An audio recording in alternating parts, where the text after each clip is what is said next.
There's something you don't see every day. This beautiful butterfly just flew into the shop and he just passed away right there. I'll be danged. Well, I'm sorry about that, bud.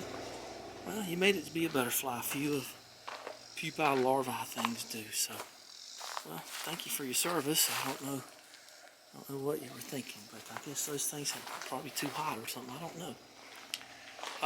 We have, where is it? We have a new control box and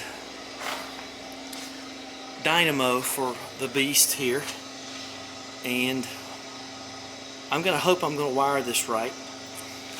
I've done all my research on this thing, and what we have here is, let me get the box out. Let me go get it. I thought I had it over here. I'm by myself, and it's the next day, and I have done about all I can do on this motor grader. So I am going to have to tie up some wires before I test drive her or anything. So all my connections are soldered. I have at least a little faith in what I'm about to tell you. I don't have a lot of faith in what I'm about to tell you, but I got a little bit. This is the alternator. I just put a belt on it, and it seems to be like it's producing electricity. Take that with what you want to from it.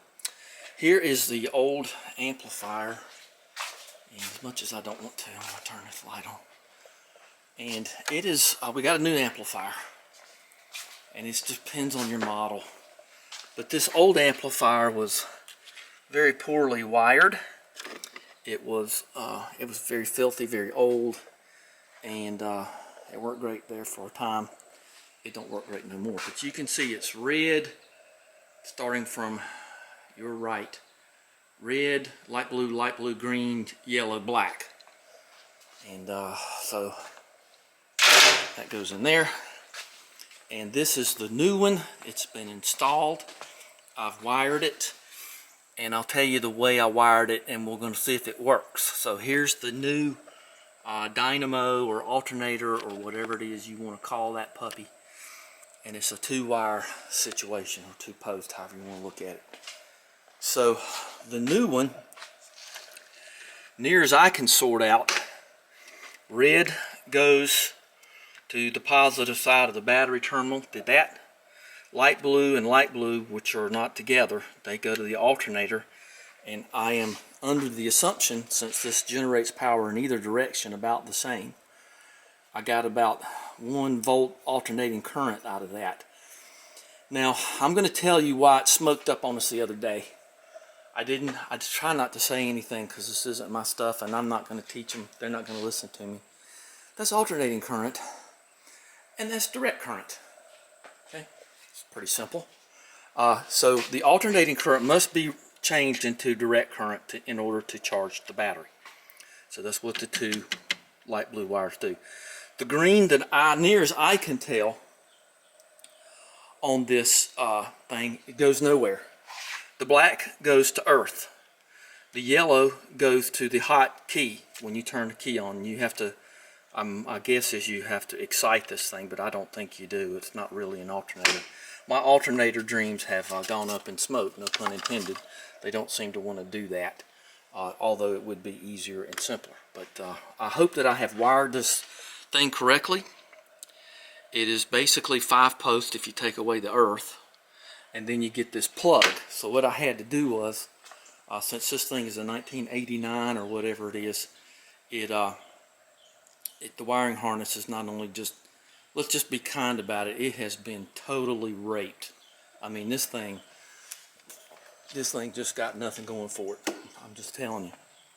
So I didn't depend on any of the wiring that came on the thing. None of it. So you get this plug, and I just got the standard ends and soldered them on, and I happen to have all the appropriate colored wires, and it's your standard automotive end. Female connectors, or whatever you want to call them. So 2 of the blues came up and go here. Yellow goes to here. You can see that's a new wire, and it's hanging down right there right now. It won't be for long.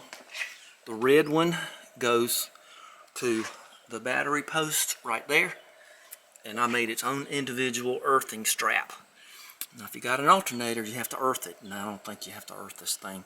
Now there was some conjecture, and whenever I face this kind of conjecture, it worries me. Well, doesn't the block, isn't it earthed to the frame? Maybe. You know, I don't know. I don't even know if I see direct bolts going to it, if it's any good. I've told this story, I think it's been lost in my other channel. I worked on a old MG one time, 1960s, and you could get in the car cold in the morning, and you could set your heat wherever you wanted to. And you could turn the heat up and down, whatever you felt like doing. And after about a mile or two, you couldn't move the heater controls anymore. Well, we all know what that is, don't we? And this poor woman went for years with nobody knowing what it was. Well, it's your earthing strap's broken. So I raised the bonnet, looked in there, earthing strap was just looked like mice had chewed on it. Frayed and no good.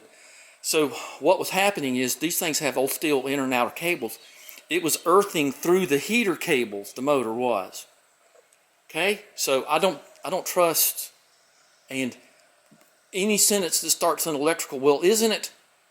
Disregard it instantly and do it yourself. Just don't depend on, even if you put a meter on that, you don't know what kind of resistance you're getting through all that stuff. Just get whatever component you got like this and earth it directly to the frame. I generally, a lot of times, if I can, I'll go up to the battery post and earth it. But since I put this battery in and rewired the whole system with this cutoff. The cutoff is on the earth. I put the earth strap in it myself, so I have complete dependability and reliability in my work. So we're going to take this thing around here in a few minutes once I get the dashboard back in it, and then we're going to call this one a wrap. But the moral of the story is, take your time, do it right, damn the torpedoes, full speed ahead on what you know is right. Be it this or anything else. Don't let anybody talk you out of anything. So let's check the oil, because I wasn't in charge of that either. Yeah, that looks good. That'll look good for about 4 minutes in this old diesel. So this is a D series 1, 2, 3, and D means 3, so it's 3-cylinder diesel. So that's what I understand from the Kubota world. We got a new air filter. We do not have a new latch, so that is not on there properly. But at least it's got a new air cleaner, and it's on there as good as it's going to get, I guess. Okay, so let's move all this out of the way, and we'll strike her up here. Don't want to cut my good airline. I got enough people that have already messed that up. So let's see.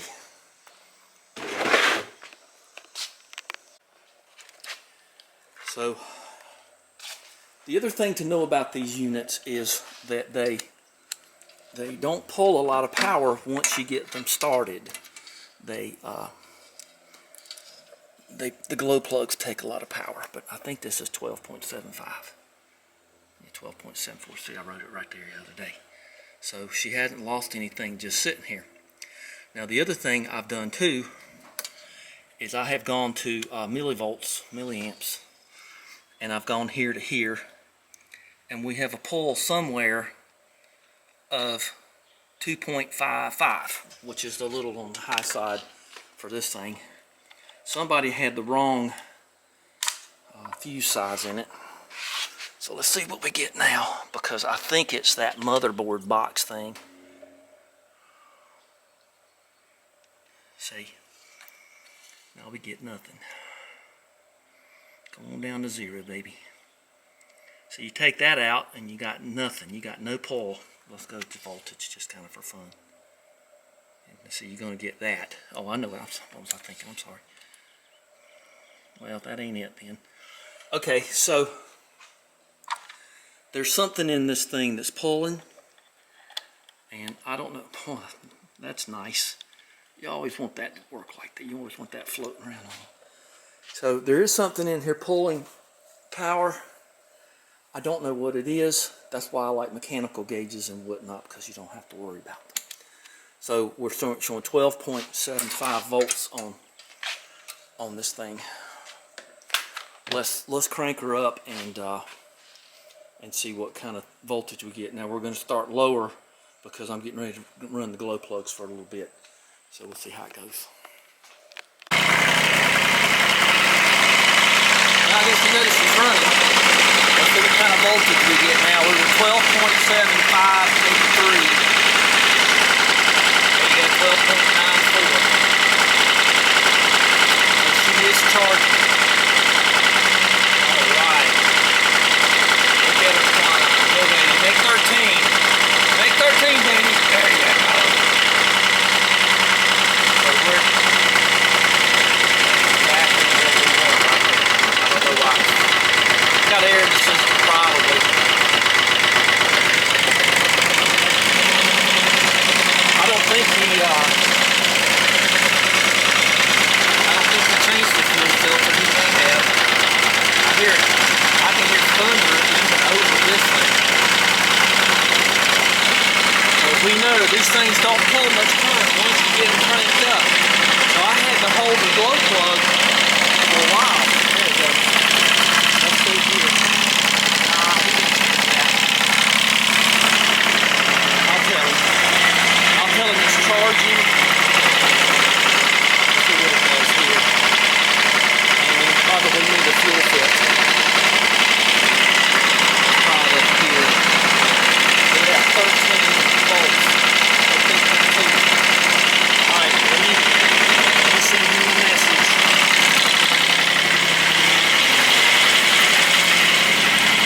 Hallelujah. Well, she ran for a little while and then she shut off, and Sean said that we talked and he said it's something to do with pressing a button or doing something on the fuel injection. So we will not be doing a test drive. So let's make sure I did everything. I put this, let's talk about what I did. I put this hose on here. There's a little valve that's open. There's air bubbles in it, and that ain't good.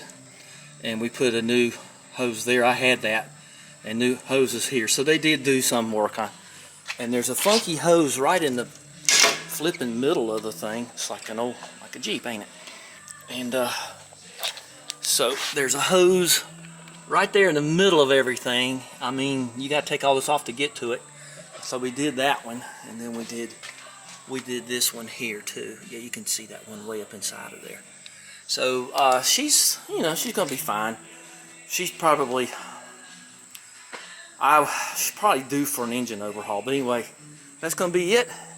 Looks mighty stormy out here, guys. It feels so much better out here. It's like 10 degrees cooler just standing right here. So give me a thumbs up, hit that like button, subscribe. I sure would appreciate it. And we will talk later.